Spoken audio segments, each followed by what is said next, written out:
right, scandal seekers, gather close because what happened to Drake this week is not just a stumble, it is a tectonic plate shift beneath the rap industry's glossy surface. Picture a skyscraper that everyone believed was earthquake-proof suddenly listing to one side, while the builders, investors, and tenants stare up in disbelief. That wobble is Drake's brand new single with Central C, debuting at number 23 on the Billboard Hot 100. 23 may look respectable from a distance, but for an artist who has spent more than a decade camping comfortably inside the single digits, settling below the top 20 is the equivalent of tumbling from a penthouse balcony into the alley dumpster. Listeners have long joked that Drake's launch position is usually number 1A or number 1B, and in the rare cases he bows in at number 2, a fan conspiracy sprinkles social media that the charts must be rigged. This time, though,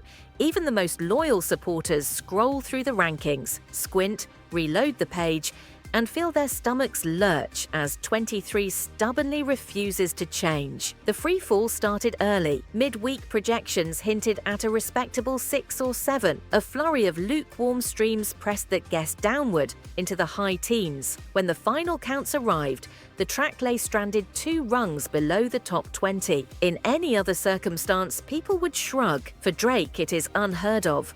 A historic inversion of expectation, a neon road sign pointing toward changing weather. Why did this happen? The simplest answer, the song isn't very good, feels too thin because mediocre Drake songs have charted highly before. A deeper narrative is emerging, and fantastic hip-hop, the ever-opinionated YouTube commentator behind the viral breakdown we're examining, stitches the threads together like a courtroom prosecutor. According to him, listeners are swinging hard toward authenticity, regional flavor, and music that carries the scent of its birthplace rather than the sanitized echo of global algorithms. Think back to the mixtape era, when you could instantly tell whether a record came from Atlanta, Memphis, Queensbridge, Compton, or Houston. Fantastic hip-hop claims that hunger is back, and anything that smells engineered for world domination now reeks of day-old fast food. Enter Kendrick Lamar, the man who writes Pulitzer Prize-winning verses, yet still beams local pride like a City Hall mascot. Tracks he released seasons ago continue to soak up daily streams, as if they were pressed yesterday. All the Stars, first unleashed to accompany Marvel's Black Panther, waltzes back onto viral playlists every time a TikTok teen needs a cinematic swell behind their homemade montage. Even Luther, almost a year old, secures a comfortable chair among the most streamed rap songs each week. Nothing about those songs feels calibrated for committee approval. They drip with West Coast instrumentation, layered storytelling, and the fragrant nostalgia of jazz records spinning in a Compton living room. While Kendrick's numbers hum along, Metro Boomin, arguably the most sought-after beatsmith of the past decade, quietly released a mixtape called A Futuristic Summer. The project didn't roar onto the charts like his previous blockbuster albums. Instead, it landed softly, attracting only the core fans who cheer for every experiment the producer attempts. When critics questioned the subdued rollout and modest performance, Metro responded with calm conviction on social media. It was never meant to be a global takeover. He emphasized that hip-hop, stifled by a sameness bred on social platforms, needs to reinvigorate its regional roots. He cited Kendrick's sprawling West Coast canvas on the recent GNX project as proof that unapologetic local identity can thrive on a mainstream scale. Metro's statement rings like a sermon to fellow artists trapped in the hamster wheel of trend chasing. The site of competition is not merely the top 40 anymore, it is the spiritual authenticity meter inside each listener's headphones. An audience can tell when an accent is forced, when a drum pattern is pasted in because data scientists claimed it triggers dopamine outbursts in teenagers across 4 continents. They can also tell when a lyric leaps straight from a city block, mossy stoop, or smoked-out basement jam session. Against that backdrop, Drake's slip becomes more than a bad week. It morphs into a cautionary symbol, call it the Icarus dip, for every rapper who tries to lace a single with broad strokes of Afrobeat, drill, dancehall, and squeaky TikTok core, hoping the track will vibe in a Johannesburg club, a London pub, a Toronto lounge, and an LA brunch spot simultaneously. Drake mastered that cosmopolitan blend for years, reinforcing the idea that you could top every chart by kneading all genres into a globally palatable dough. Suddenly, the dough tastes bland, the crust cracks, and consumers spit it out. Fantastic hip-hop describes the shift vividly. We used to live in a streaming simulation where algorithms herded listeners like cattle toward the same beach-ready anthem. Now, the cattle are refusing to enter the chute. Instead, they wander back to smaller pastures, sampling homegrown hay from St. Louis, Baton Rouge, Detroit, or Brooklyn drill scenes. Add to that a sneaking suspicion, sharpened by years of social media analysis,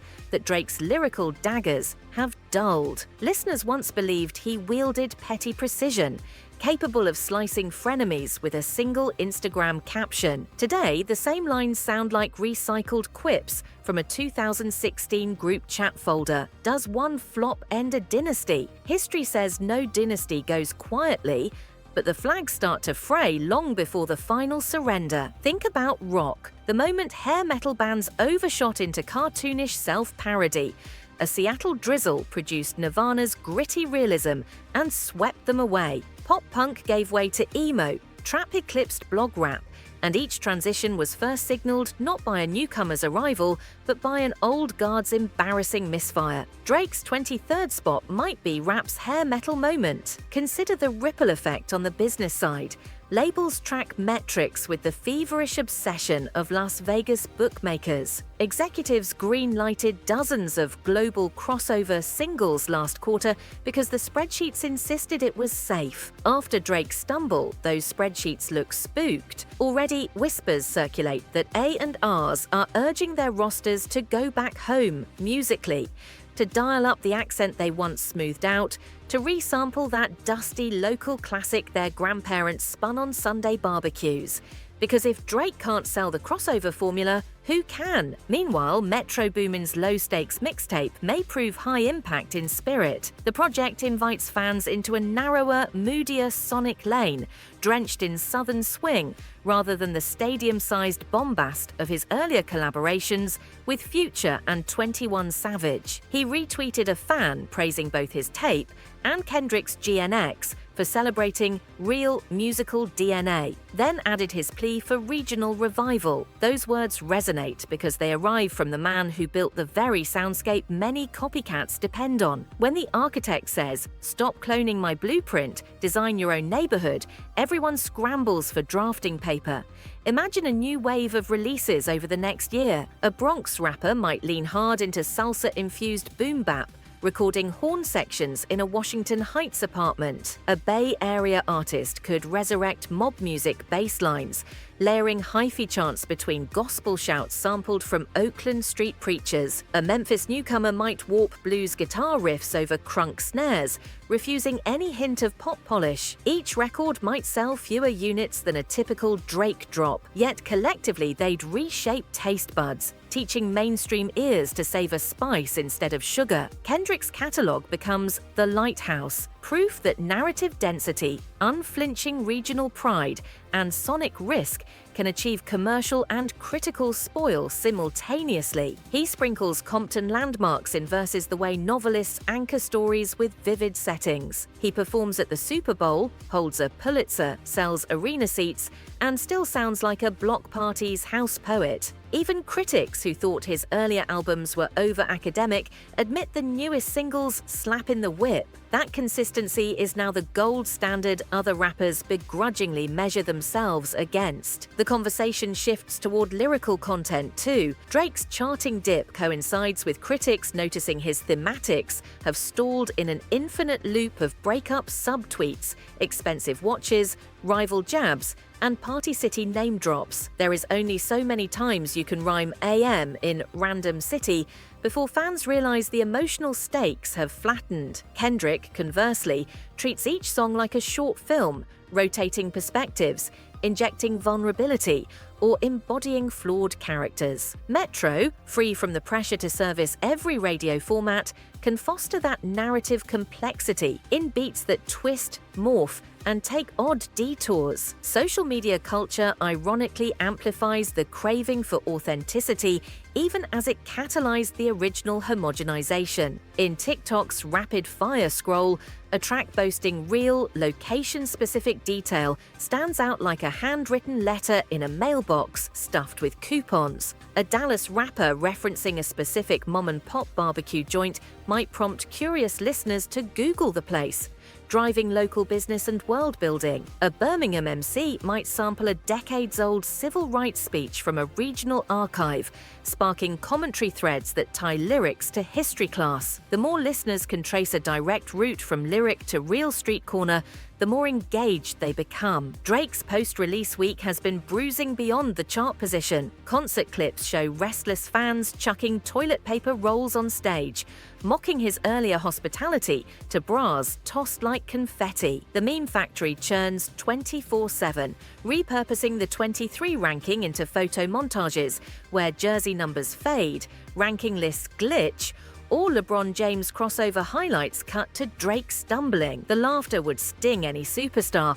but for an image-conscious figure who built a mythos on flawless streaks, the humiliation bites deeper. Rumors swirl that he's contemplating a sabbatical longer than his typical album cycle, perhaps to recalibrate or simply wait out the noise. If he withdraws, the vacuum accelerates the regional renaissance. One might envision a SoundCloud resurgence where local micro-scenes blossom. Without the gravitational pull of a Drake release dominating playlist space, fans experiment. They tumble into Detroit basement ciphers, discover viral Chicago juke rap hybrids, or bump Louisiana bounce remixes. The algorithm can't rely on its usual anchor, so it scatters suggestions like seeds in fresh soil. Some seeds sprout communities overnight, others take root more slowly, but each nourishes that hunger for specificity. Metro's call for regional identity also addresses an economic reality. Touring remains the lifeblood of many careers, and selling tickets in your hometown is easier when your music echoes the streets fans walk every day. A rapper who raps about Atlanta's MARTA stations and Piedmont Park food trucks is a natural draw at an Atlanta venue. By contrast, an act geared toward faceless global pop may struggle to build a die-hard local base, willing to buy merch and front-row spots each time the tour loops back. The bigger questions loom: will labels embrace slower burn careers that may never crack the top 10, but cultivate loyal, merch-gobbling fan bases? Will DSPs tweak recommendation engines to reward creativity over sonic conformity? And can Drake reinvent himself, perhaps by making the daringly personal, Toronto-rooted record fans begged for back in the days of Take Care? He once hinted at assembling a rap album shaped by city lore, long-neglected Caribbean influences, and raw stories from Scarborough to Jane and Finch. The irony, releasing that now would align him with the Wave Kendrick and Metro champion. But will Pride allow such a pivot after ruling the pop-rap roost so long? All signs suggest the market is receptive. Even mainstream listeners, fatigued by formula, crave new storytelling angles. Podcasts surged because people wanted narrative depth.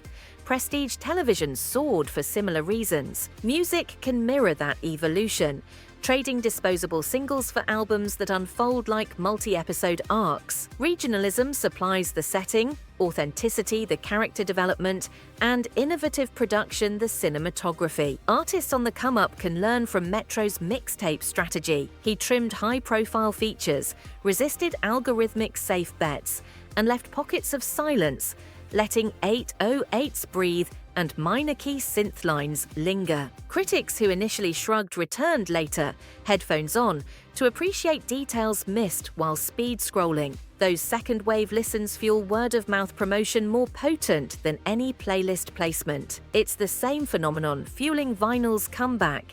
Fans want to sit, listen, and lose themselves rather than skip after 15 seconds. In that environment, Kendrick's steady reign is more than individual brilliance. It's the demonstration of a durable model. He doesn't chase quarterly trends, he sets 5-year benchmarks. He populates his albums with characters, skits, and jazz interludes that sample the voices of elders from his block. Listeners invest because they feel not just entertained, but invited into a community with its own lexicon and moral dilemmas. That invitation is intimate, not algorithmic, and therefore sticky. Drake's challenge is psychological as much as stylistic. He must decide whether to cling to global dominance strategy or become a local storyteller again. The latter demands vulnerability, possibly acknowledging that fame insulated him from the streets that birthed him. Critics would dissect every line for genuine emotion versus calculated nostalgia, yet the reward could be a renaissance to rival early mixtape buzz. A re-entry into conversations about artistry rather than only metrics. For Metro Boomin, the path is clearer. Keep championing regionalism, experiment boldly, and tap rising local voices before major labels bleach them. His credibility allows him to shepherd this movement, curating compilation projects that spotlight distinct city sounds. Imagine a series in which each volume dedicates itself to one region. Volume 1, St. Louis Bounce. Volume 2, Miami Bass Revival. Volume 3, Seattle Grunge Rap Fusion. Fans would anticipate each drop like documentary episodes, deepening their musical geography knowledge. Kendrick, meanwhile, may continue gliding at the intersection of mainstream acclaim and community duty, using his gravitas to mentor younger West Coast artists. He could open workshops, fund youth studios, and sponsor festivals celebrating Compton jazz funk lineage. The more he invests, the stronger his regional anchor grows, making any future global hit he releases feel organically homegrown rather than reverse-engineered. Industry analysts will watch next quarter's chart rolls like stock traders scan candlestick patterns. A sudden uptick of region-heavy albums entering the Billboard 200 will confirm the pivot. Spotify editorial curators may launch city-specific flagship playlists, replacing Rap Caviar clones with collections like Motor City Mic Check or Dirty Third Coast Diaries. TikTok creators will dance to beats that include local chants or dialect nuances, and the comment sections will transform into cultural exchange forums rather than meme echo chambers. Ultimately, listeners win. Diversity flourishes when monoculture collapses. You get trap gospel, drill salsa, funk bounce, lo-fi go-go, and Afro-queer ballroom rap on the same release radar. Some experiments will bomb, others will birth entirely new subgenres. Young producers will dust off vinyl crates at neighborhood flea markets, sampling obscure bands their parents loved. Rappers will rhyme about corner store legends, high school coaches, and regional fast food chains instead of generic mentions of the club or the hills. That landscape makes space for older legends too. Imagine Scarface narrating a Houston history project over modernized chopped and screwed breakdowns, or Missy Elliott returning with a Virginia Beach bounce record flipping Timbaland's earliest drum machine settings. With homogenization shattered, legacy voices can sound fresh again simply by doubling down on what always made them distinctive. The message for fans is clear: vote with your streams. When you catch wind of a track that feels anchored to a specific postcode, let it spin. When you hear an artist pronounce a street name you've never visited, drop a pin on a map and learn something. Encourage the platforms to push songs that teach geography, history, dialect, and culinary flavors in 3-minute bursts. And when superstar giants phone it in with playlists engineered by marketing committees, skip them ruthlessly. The algorithm notices. That brings us full circle to Drake's 23. It is not merely a plot twist for gossip fodder, it's a mile marker on the creative highway signifying a lane shift ahead. Whether Drake merges smoothly, speeds up, or pulls into the shoulder remains to be seen. What's undeniable is that the convoy behind him is already veering toward the exit ramp, marked Regional Renaissance, next 3 miles. Let that be a call to everyone who claims to love hip-hop. Demand flavor, demand locality, demand risk. When you hear an accent flattened, question why. When the drums mirror a dozen other radio hits, wonder who diluted them. Gravitate toward the music that risks being misunderstood outside its immediate context, because over time, those bold designs redraw the borders of mainstream acceptance. For artists listening now, your origin story is your superpower. Do not trade it for a generic melody in hopes of going viral for 14 days. Viral waves crash and recede. Cultural roots deepen over decades. Pour your grandmother's church harmonies, your uncle's backyard blues riffs, the block's signature slang, and the bus route you rode after school into your next record. The public might not crown you with a #1 debut overnight, but they will remember you the way they remember Kendrick reciting West Coast parables, or Outkast teleporting Atlanta cadences onto global airwaves. And to the gatekeepers clutching spreadsheets, trust the slow burn. Marathon careers may not spike quarterly revenues, but they fortify the genre's long-term health. They pen Grammy moments, soundtrack social revolutions, and inspire the next generation of creators who, by the way, will make you richer over time than any quick-hit novelty. If Drake ultimately chooses reinvention, imagine how electrifying a Toronto-centric concept album could sound. Caribbean horn stabs weaving into icy synths, patois interludes, Maple Leaf Hockey Arena crowd samples, cameo verses from Scarborough rap elders, references to younger Dundas buskers, and confessional diaries about fame's alienation set against Lake Ontario's wintry mist. Pain, pride, and place would intertwine, reminding the world why he first captured hearts before algorithmic world domination became the game. Critics who wrote him off might revive accolades. Fans who drifted could come home. Failure, when faced honestly, is a forge. Drake's 23 can either melt the old strategy into shapeless scrap or recast it into sharper, more locally attuned tools. Whichever path he chooses, the lesson remains. No single artist, however imperial, outruns cultural currents forever. Water flows where authenticity finds cracks. Today, those cracks widen into channels, and younger rappers are already sailing smaller but sturdier boats along them. As we sign off, remember the numbers are only half the story. They tell you how many clicked play, not why hearts beat faster. To know why, listen beyond the hook. Hear the city bus doors slam, the church choir hum, the tire screech on a certain intersection's pothole. That's the future Metro Boomin envisions, the reality Kendrick has embodied, and the gauntlet Drake accidentally hurled at his own feet. Pick it up if you dare. The next anthem might be waiting in the echo of your own front porch.